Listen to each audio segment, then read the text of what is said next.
अरबाज से मार खाने के बाद रूबी शौर्य को हॉस्पिटल लेकर जाती है। शौर्य के शोल्डर में चोट आई थी। मरहम पट्टी कराने के बाद शौर्य रूबी की तरफ देखता है तो वह चौंक जाता है। रूबी शौर्य को गुस्से में घूर रही होती है। शौर्य कहता है, क्या हुआ, तुम मुझे ऐसे क्यों देख रही हो? रूबी ने कहा, वो अरबाज तुम्हें मार रहा था और तुमने कुछ नहीं। क्यों? शौर्य ने कहा, क्योंकि मेरे पापा ने मुझसे लड़ाई झगड़े को मना किया है। रूबी ने कहा, इसका मतलब ये नहीं कि तुम सबसे मार खाते रहो। उस अरबाज को तो मैं छोड़ूंगी नहीं। आखिर समझता क्या है खुद को? शौर्य ने रूबी को समझते हुए कहा, नहीं रूबी, तुम कुछ नहीं करोगी।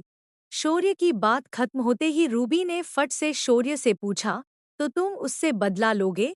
शौर्य ने जवाब दिया, नहीं, मैं भी कुछ नहीं करूंगा। रूबी ने हैरानी से कहा, तो क्या तुम उसे ऐसे ही जाने दोगे?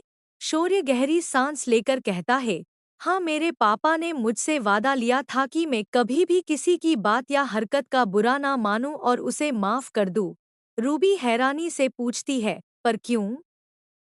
शौर्य ने कहा, पता नहीं, पर मैंने पापा से वादा किया है तो उसे निभाऊंगा। ये वादा ही मेरे पापा की आखिरी निशानी है। रूबी इस पर कुछ नहीं कहती और चुप खड़ी रहती है। फिर रूबी मजाक करते हुए ने कहा, इसका मतलब अगर कोई मुझे कुछ कहेगा तो तुम उसे भी माफ कर दोगे? शौर्य भी मुस्कुराते हुए ने कहा, हाँ बिल्कुल।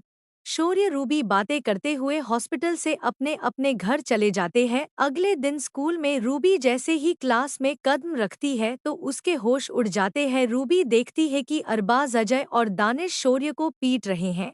अरबाज का पैर शौर्य की गर्दन पर है और अजय उसका हाथ मरोड़ रहा है और दानिश ने शौर्य के दोनों पैर दबा रखे हैं। यह देख रूबी भाग कर जाती है और अरबाज और उसके दोस्तों को धक्का देती है। रूबी गुस्से में कहती, अरबाज, ये सब क्या है? आखिर इसने तुम्हारा बिगाड़ा क्या है? अरबाज ऊंची आवाज में कहता है, बिगाड़ा इसने नहीं, तुमने है। मुझे नजरअंदाज करके तुमने इस कुत्ते से प्यार किया। ये जो खुद की हिफाजत नहीं कर सकता वो तुम्हारी क्या खाक करेगा? तभी हल्की आवाज में शौर्य कहता है, मैं इसकी हिफाजत कर सकता हूँ। इतना सुनते ही अरबाज का पारा सातवें आसमान पर चढ़ जाता है। अरबाज हॉकी से शौर्य के उसी शोल्डर पर मारता है जहाँ पट्टी बंधी थी और फिर उसके पैरों पर। दर्द के मारे शौर्य जोर से चीखता है, आ आहा। क्लास में मौजूद हर कोई ये दर्दनाक नज़ारा देख रहा होता है पर कोई शौर्य की मदद नहीं करता। रूबी ये रोते हुए कहा, अरबाज प्लीज, शौर्य को मत मारो प्लीज। अरबाज रूबी की आंखों में आंसू देख हंसता है और शैतानी अंदाज में कहता है, ठीक है, छोड़ दूंगा इसे, पर तुम्हें वो करना होगा जो मैं कहूँ। रूबी जल्दबाजी में कहा, हाँ ठीक है, जो तुम कहो मैं करने को तैयार हूँ, बस शौर्य को छोड़ दो। अरबाज रूबी के हाथ में हॉकी देकर ने कहा, ये लो और इसके सर पर एक वार करो और मैं उसे छोड़ दूंगा। रूबी आश्चर्य से अरबाज को देखती है और सोचने लग जाती है कि अब वो क्या करे कि इतने में ही अरबाज चिल्लाता है, मारो उसे। अजय और दानिश भी चिल्लाते हैं, मारो इसे, मारो इसे। अरबाज घूर कर क्लास में मौजूद सभी स्टूडेंट को देखता है। उसके डर से पूरी क्लास नारे लगाने लगती है, मारो इसे रूबी, मारो इसे। चारों तरफ से आती आवाज सुनकर रूबी परेशान हो जाती ही रूबी को समझ नहीं आ रहा कि अब वो क्या करे। तभी अरबाज पीछे से रूबी के कंधे पकड़कर उसके कान में धीरे से कहता है, रूबी मारो इसे। शौर्य ये देखता है कि अरबाज ने रूबी को पीछे से छुआ तब वो अपने पापा को दिया वादा भूल जाता है और उसका पारा सातवें आसमान पर चढ़ जाता है। शौर्य जोर से चिल्लाता हुए उठता है और अरबाज का गला पकड़कर उसे हवा में उठाकर बेंच पर पटक देता है। उसके पटकने से बेंच टूट जाती है। अब अरबाज की छाती शौर्य के घुटने से दबी होती है। शौर्य पास ही में पड़ा एक पेन उठाकर अरबाज के सीने में घुसा देता है। अपने सीने पेन घुसने की वजह से अरबाज दर्द से कराह जाता है। है एह एह। ये नज़ारा देखकर पूरी क्लास के रोंगटे खड़े हो जाते हैं। आज से पहले किसी ने भी शौर्य को किसी को एक चांटा मारते हुए नहीं देखा था। शौर्य क्लास का सबसे शरीफ स्टूडेंट होता है जो हमेशा लड़ाई झगड़ों से दूर रहता था। कुछ स्टूडेंट शौर्य को कमजोर समझते थे तो कुछ फट्टू, पर आज शौर्य का ये रूप देखकर सबका सोचने का नजरिया बदल जाता है। पूरी क्लास अभी अरबाज के सीने को घूर रही होती है, जिसमें से पिचकारी की तरह खून निकल रहा होता है। अरबाज की दर्दनाक चीख सुनकर दूसरी क्लास के स्टूडेंट भी दौड़े चले आते हैं और सब आपस में बातें करने लगते हैं। रूबी शौर्य से कहा, ये तुमने क्या कर दिया शौर्य?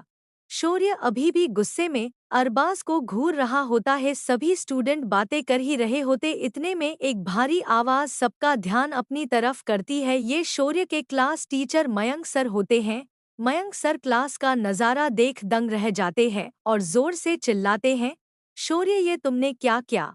कुछ देर खामोशी के बाद स्कूल में दो तरह के सायरन सुनाई देते हैं, एक एम्बुलेंस और दूसरा पुलिस की गाड़ी का सायरन। शौर्य को पुलिस गिरफ्तार कर लेती है और अरबाज को हॉस्पिटल ले जाया जाता है। पुलिस अफसर विजय चौहान सभी स्टूडेंट से शौर्य और अरबाज की लड़ाई की पूछताछ करता है। अगले दिन रूबी शौर्य से मिलने पुलिस स्टेशन जाती है। शौर्य खामोशी से एक कोने में बैठा होता है।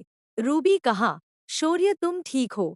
शौर्य हाँ में जवाब देता है। रूबी पूछती है, तुमने तो अपने पापा को वादा दिया था सबको माफ करने का, फिर क्यों? शौर्य कहता है, वादा उसे माफ करने का था जो मुझे नुकसान पहुंचाए, पर उसने तुम्हें इतना कहकर शौर्य चुप हो जाता है। रूबी ने कहा, अब मैं समझ चुकी हूँ कि तुम्हारे पापा ने तुम्हें सबको माफ करने को क्यों कहा था। शौर्य इस पर कुछ नहीं कहता और खामोशी से रूबी की बात सुन रहा होता है। रूबी फिर ने कहा, एक अच्छी खबर है और तीन बुरी, पहले कौन सी सुनोगे? शौर्य ने कहा, पहले बुरी खबर सुनाओ। रूबी ने कहा, ठीक है तो सुनो, अरबाज कोमा में चला गया है और उसके पेरेंट्स में तुम पर अटेम्प्ट टू मर्डर का केस किया है, साथ ही तुम्हें स्कूल से निकाल दिया गया और अब तुम किसी और स्कूल में भी एडमिशन नहीं ले सकते। शौर्य सारी बातें ध्यान से सुनता है और ने कहा, और अच्छी खबर क्या है? रूबी ने कहा, मैं तैयार हूँ। शौर्य ने कहा, किस लिए तैयार हो? रूबी कहा, तुम्हारे साथ जिंदगी जीने के लिए। क्या तुम मुझसे शादी करोगे? रूबी शौर्य के हाथ में एक अंगूठी रख देती है। शौर्य रूबी की आंखों में आंखें डाल के देखता रहता है और रूबी को अंगूठी पहनाते हुए ने कहा, हाँ आई लव यू, और उसकी आंख से आंसू निकल जाते हैं। तभी किसी के खांसने की आवाज आती है। ये इंस्पेक्टर विजय के खांसने की आवाज थी। इंस्पेक्टर विजय कहते हैं, पुलिस स्टेशन में हो तुम दोनों, थोड़ी तो शर्म करो, यही आशिकी शुरू कर दी? रूबी हिचकिचाते हुए ने कहा, वो मैं वो।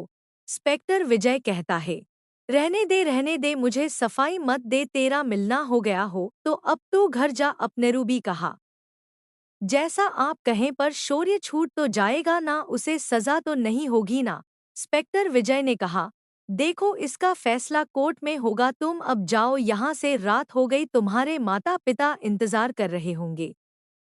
जब ये केस कोर्ट में जाता है तो शौर्य का सरकारी वकील शौर्य को नाबालिग और नासमझ बताकर उसकी बेल करा देता है और शौर्य कोर्ट से बाइज्जत बरी हो जाता है। रूबी शौर्य को देख काफी ज्यादा खुश होती है। रूबी और शौर्य बात करते हुए घर की तरफ जा ही रहे होते हैं कि दो लड़के उनका रास्ता रोक लेते हैं।